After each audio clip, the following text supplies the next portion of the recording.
गुरु प्यारी साथ संगत जी, आप सभी को राधा स्वामी जी।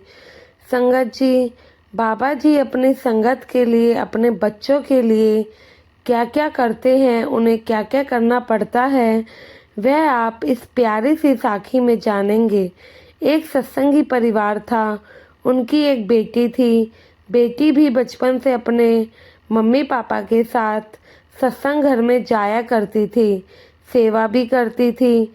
जब लड़की बड़ी हो गई तो अपने माता पिता को भजन सिमरन करते देख उसको भी अंदर से चाव होने लगा कि वह भी बाबा जी से नामदान ले और भजन सिमरन करे।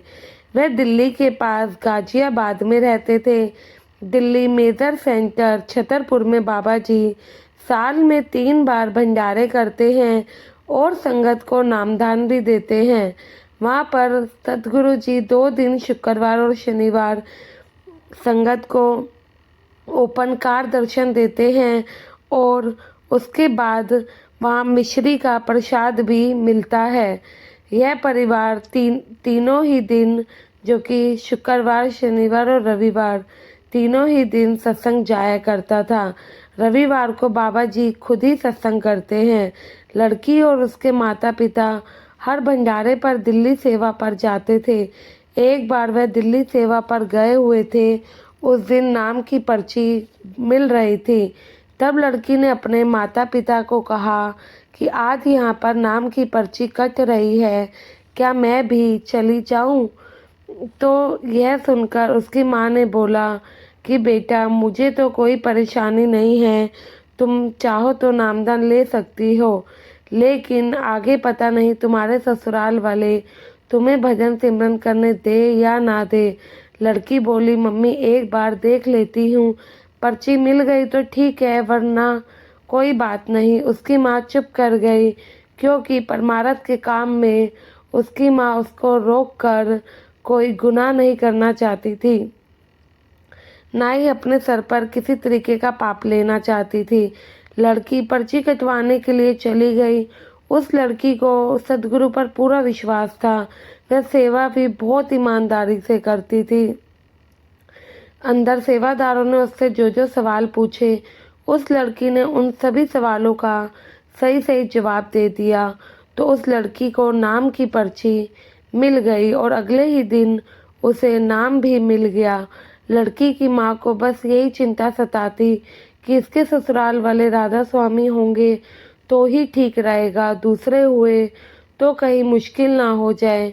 भंडारे के बाद वह घर वापस आए और जब लड़की जवान हो जाती है तो माँ बाप को उसकी शादी की चिंता तो होती ही है। साथ संगत जी, वह भी उसके लिए रिश्ते देखने लगे। उन्होंने सत्संग घर में भी कई सेवादारों से बात करी और बोला था उनको रिश्तों के लिए, लेकिन कोई सत्संगी रिश्ता उन लोगों को नहीं मिल रहा था। कुछ दिनों बाद लड़की के लिए दिल्ली से ही एक रिश्ता आया। वह परिवार सत्संगी नहीं था, परंतु मंदिर वगैरह जाते थे। घर परिवार ठीक था उनका और एक ही लड़का था। तो माता पिता ने अपनी बेटी की शादी दिल्ली के इसी लड़के के साथ कर दी। लड़की अपने घर में तो आराम से अपने कमरे में बैठकर भजन सिमरन करती थी, परंतु अब शादी के बाद वह घर का काम निपटा कर सब खाली हो जाता तो ही अपने में कमरे में जाती और भजन सिमरन पर बैठती। एक दिन उनके घर पर कोई मेहमान साथी आया तो उस लड़की की सास उसको कमरे में बुलाने आई। तो देखते हैं कि लड़की चुन्नी ओढ़ कर चौकड़ी मारकर बैठी हुई थी। उसकी सास उसको उस अवस्था में देखकर पूछती है कि यह तुम क्या कर रहे हो? तो वह बोलती है, मम्मी जी, मैंने सदगुरु से नामदान ले रखा है, वही जप रही हूँ। वह उस समय गुस्से में कुछ नहीं बोली, बस यह कहकर चली गई कि बाहर तुमसे कोई मिलने आया है। बाहर आई तो देखा उसकी बुआ की लड़की आई हुई थी, जो कि शादी में नहीं आई थी, इसलिए वह उनसे मिलने आई थी। वह उनको शादी का गिफ्ट देकर चाय वगैरह पीकर थोड़ी देर बाद चली जाती है। इतने में उनका उस लड़की का पति आ जाता है। तो उस लड़की की सास ने घर में बखेड़ा खड़ा कर दिया कि ये अंदर कमरे में बैठकर पता नहीं क्या कर रही थी। उसका पति भी उस पर बहुत गुस्सा होता है, कहता है यह नहीं चलेगा। उसकी सास अब उसको काम खत्म होने के बाद भी एक्स्ट्रा काम दे देती थी ताकि वह लड़की फ्री ना हो सके और ना ही भजन सिमरन कर सके। उस लड़की ने अपनी मम्मी को जब सारी बात बताई तो उसकी मम्मी ने कहा, इसलिए मुझे पहले से चिंता थी और बाबा जी भी कुंवारी लड़कियों को नामदान इसलिए इतनी जल्दी नहीं देते क्योंकि बाद में ससुराल वाले भजन सिमरन करने देंगे या नहीं, यह चिंता उनको भी रहती है।